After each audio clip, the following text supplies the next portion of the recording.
Krystal Surles was born in 1989 in the US state of Kansas. She had loving parents and two younger sisters. Since childhood, the girls constantly quarreled and swore. When their parents were at work, the sisters did not like that Krystal bossed them around. Nevertheless, in difficult times they were all ready to help each other. In 1999, when Krystal was 10, her parents decided to move to a neighboring state, to a small town called Del Rio. They went there several times to look for housing, and during one of these visits they met the Harris family. They lived almost opposite the house that Krystal's parents chose. The girl herself quickly became friends with 13-year-old Katie Harris and was looking forward to moving to spend more time with her friend. The move was planned for the end of the year, and Krystal's parents gradually moved things. It so happened that they had to finish the move immediately after the new year. Considering that their house in Kansas was already practically empty, the parents decided to leave Krystal for an overnight stay at Katie's house from December 31st to January 1st. The girl was delighted with this decision. She had to celebrate the new year with her friend. She was looking forward to it. Her parents also decided to send one of her younger sisters, 7-year-old Marky, with her. Krystal and her sister ended up spending the new year with Katie, her mom and the 3 other Harris children and having a great time. They watched a movie, ate popcorn and got ready to go to bed towards nightfall. Marky wanted to lie down in the same room on the floor, but Krystal told her to lie down in a separate room. The girl was very offended and could not sleep for several hours, angry with her older sister. At some point in the middle of the night, Krystal suddenly woke up screaming. At first she didn't understand what was happening. The girls slept on a bunk bed, she on the top bunk and Katie on the bottom. For some reason the light in the bedroom was on. She looked down and to her horror saw a man standing near the bottom of the bed. The girl got scared and froze, not making a sound. She saw how this man covered Katie's mouth with his hand and put a knife to her, after which he wounded her in the neck. Krystal didn't know what to do. She wanted to help her friend, but was afraid that if the man noticed her, he would not leave her alive. The unknown criminal turned around and headed towards the door, but when he had already approached the opening, the man turned around, looked around the room and saw Krystal. He walked up to her bed, grabbed the girl and pulled her towards him. Krystal tried to resist, but could not do anything against the grown man. He shot Krystal in the neck, then turned off the light, left the bedroom and closed the door. The girl was left lying with a wound on her neck. She was bleeding, but she found the strength to crawl to Katie. She only made wheezing sounds, and Krystal tried to console her. The girl wanted to say that everything would be fine, but found that she could not utter a sound. Katie stopped showing signs of life. Krystal was lying on the floor and didn't know what to do. About a minute later, she heard the sound of a car door slamming and a car driving away. Thinking that the criminal had left, she told herself that she needed to get up and call for help for Katie. The first thing Krystal did was go to her little sister's room, but because she couldn't speak, she couldn't wake her up. Then the girl thought that since there was such silence in the house and no one had yet come to them, the criminal must have killed all the other members of the Harris family. As a result, Krystal, with a serious wound on her neck and wearing only a nightie, ran out into the street, hoping to find at least some help. Even though this was all happening in Texas, the nights in late December were quite cold, but Krystal knew she had to help her family. Once outside, the girl saw a light in the distance. The Harris family's house was on the outskirts, and the nearest neighbor was quite far away. Despite this, Krystal realized that she had no other choice, and she went towards the other world. When she got there, she started knocking on the door. The owner of the house first asked who it was, but the girl could not answer. He finally opened it and saw a little girl bleeding from her neck, after which he immediately called 911. While they were waiting for an ambulance, Krystal motioned for the man to give him a pen and a piece of paper. She wrote "Hurry the ambulance and will I survive?" The man replied that she would be fine, but he didn't really believe it. Given the amount of blood, he expected the girl to die any minute. An ambulance eventually arrived at the man's house and took Krystal to the hospital. She was in a rather serious condition, and the doctors did not know whether she could survive the loss of such a volume of blood. Meanwhile, police arrived at the Harris family's house. They found Katie's body in her bedroom, but everyone else was alive. Her mother and other children woke up only after the officers arrived. Like Marky, the girl opened her eyes and saw a woman in her room who told her to get up and follow her. Going out into the corridor, the girl saw a large amount of blood on the floor and steps. They quickly realized that Katie had no chance of survival. In addition to the wound on her neck, she received 16 more stab blows. Meanwhile, doctors fought for Krystal's life.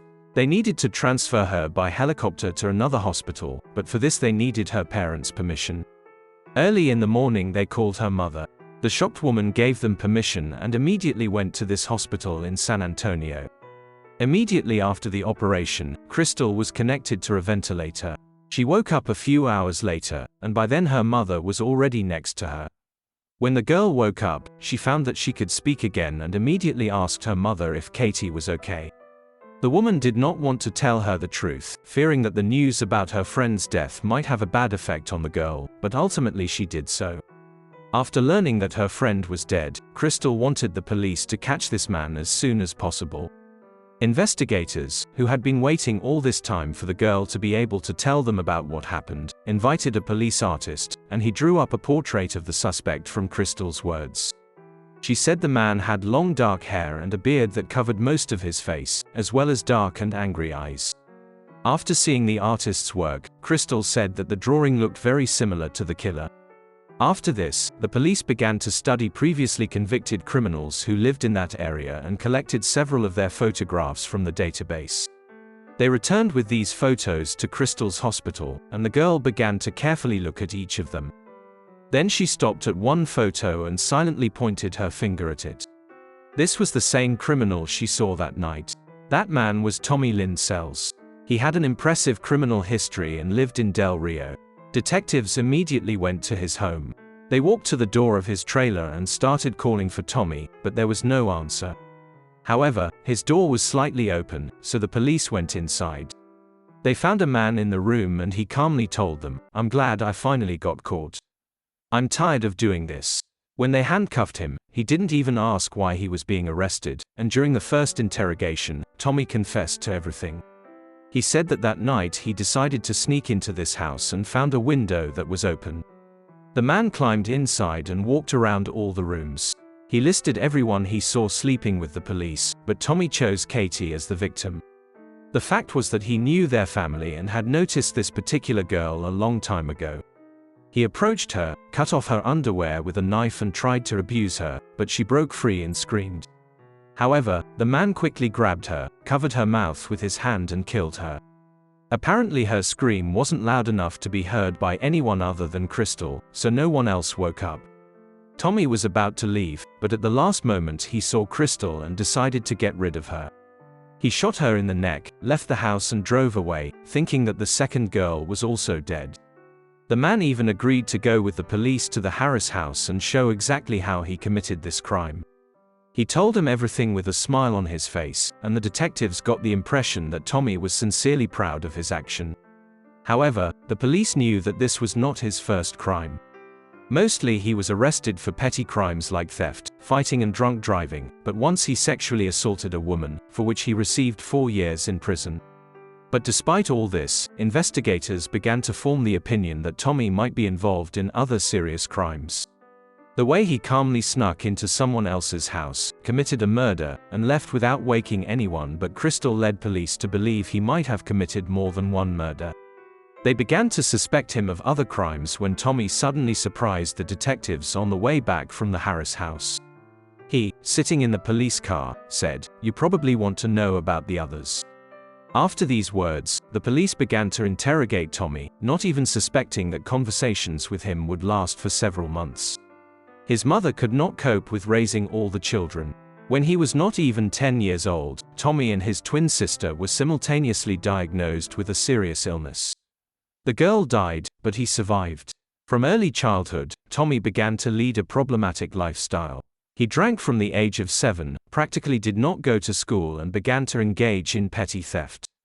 He was once raped, and this traumatic event influenced his behavior. He became aggressive and even strange. When he was 10, he took off his clothes and climbed into his mother's bed and tried to abuse her. This was the last straw for his family. They simply moved away, leaving Tommy alone. Since then, he continued to lead an antisocial lifestyle. He committed his first murder in 1979 at the age of 15. Then he snuck into the house of an unknown man and shot him. Since then, the case has remained unsolved, and police documents mention that a man resembling Tommy was seen near the house. Since then, Tommy has traveled all over the country, stopping to live in different states. In total, during some time with detectives, he confessed to them more than 70 murders. The police checked his every story, but very quickly realized that Tommy could greatly exaggerate the number of his crimes. The problem was that in many cases investigators were unable to establish his involvement in these murders, or, on the contrary, they found evidence and facts that contradicted Tommy's testimony. As a result, the police came to the conclusion that the man simply took responsibility for the crimes of others. His motives seemed pretty obvious to them. Most likely, Tommy enjoyed the attention that fell on him after his arrest. All interrogations took place in the presence of a journalist who covered his stories in the media, and Tommy himself described the crimes with obvious pleasure and pride. He was ready to take responsibility for any murders, if only it would attract even more attention to him. But this concerned only a few confessions. In addition to them, the police were able to confirm his involvement in 7 murders, and after Tommy's testimony, they were sure that it was he who committed these crimes. In addition, there were many controversial cases where detectives could not be 100% sure of his involvement. It turned out that the police were confident that Tommy had killed at least 22 people, but other than his confession, they had absolutely no physical evidence to charge him. They also believed that the man was almost certainly behind a number of other murders, but in these cases they could not confirm his involvement even in theory. At some point, they even began to think that Tommy himself did not remember all the murders he had committed. In addition to the fact that he constantly drank, the man also took potent illegal drugs. As a result, he could simply forget about some crimes or confuse some facts.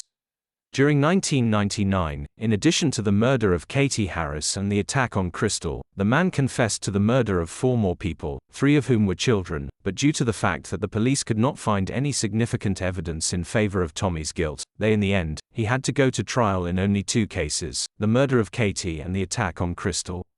The trial began in mid-2000, 6 months after his arrest.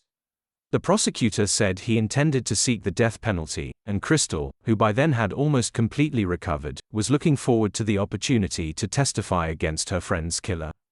When this happened, Tommy asked to be taken out of the courtroom, but the girl insisted that he be present at her every word. Krystal recounted the perpetrator's actions that night in great detail, looking him in the eyes. The man himself practically did not look at her and constantly looked away. His defense failed to provide any sane arguments in favor of the criminal not being sentenced to death. Tommy received exactly this sentence. He was transferred to prison to await execution, and this lasted for many years. During this time, Tommy confessed to another murder, and the police tried to prove his involvement in another crime. They hoped that he could be found guilty, but the case never went to trial. The man was also interviewed for a television program in which he spoke about his murders and what motivated him. Tommy stated that every time he killed his victims, he imagined that he was killing the neighbor who had abused him for years. The man also added that he never felt pity and believed that by committing these atrocities, he freed the souls of his victims. He was also asked if he remembered the girl who survived his attack. Tommy replied that he thinks about Krystal every day, but when the journalist asked if he wanted to apologize to her or give the girl some other message, Tommy refused. In total, the man spent 14 years in prison until the decision was made to carry out the death penalty in 2014. Katie's relatives came to watch the trial, as well as family members of some of the other victims he confessed to killing. Krystal also attended the execution and watched as a man was given a lethal injection. Before this, he refused to say the last word, but only smiled at several of his friends who also came to the execution. As for Krystal, she has not been able to fully return to normal life for many years. She slept very poorly and spent hours every night thinking about what she should do if a killer suddenly entered the room. The girl planned an escape route and described step by step in her head all the actions that could help her escape. Her relationship with her sisters improved greatly after the incident. The girls stopped being offended and angry at her because she often commanded them. The sisters began to realize that Krystal was simply looking out for them. As for Tommy, his story did not end after the execution. In 2015, a woman contacted the police after watching a documentary about his crimes. In 1982, her mother was killed, and she and her sister were wounded. Then this girl identified the killer as Rodney Lincoln, and he was sent to prison. Now, when this witness watched the documentary about Tommy, she realized that she had pointed to another person, and Tommy Surles was the real killer. This case was reviewed and they came to the conclusion that Rodney really had nothing to do with it. As a result, the man was released from prison after 36 years in prison, when he was 77 years old. In 2016, another interesting incident occurred. Krystal and her sisters began to be stalked on the internet by a certain man. He sent them bloody crime scene photos and messages. The man accused Krystal of not running quickly enough for help and Katie's death being her fault. In addition, he threatened to kill Krystal and sent her address. As a result, she contacted the police, and they quickly identified the stalker. It turned out to be. Since then, Krystal has given several interviews in which she said that she was simply glad to be alive. She fully recovered from the attack and stopped thinking about Tommy. Most likely, the real number of his victims is much higher than the confirmed ones, but now detectives already doubt that they will be able to prove Tommy's involvement. They are only consoled by the fact that the man is no longer in this world and he will no longer harm anyone.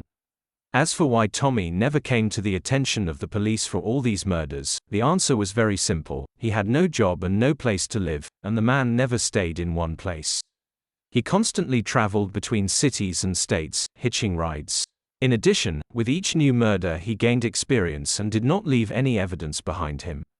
Over time, he became known as the coast-to-coast killer, as his victims were scattered literally across the country. Share your thoughts on this story in the comments and don't forget to like this video if you liked it. Thank you for watching.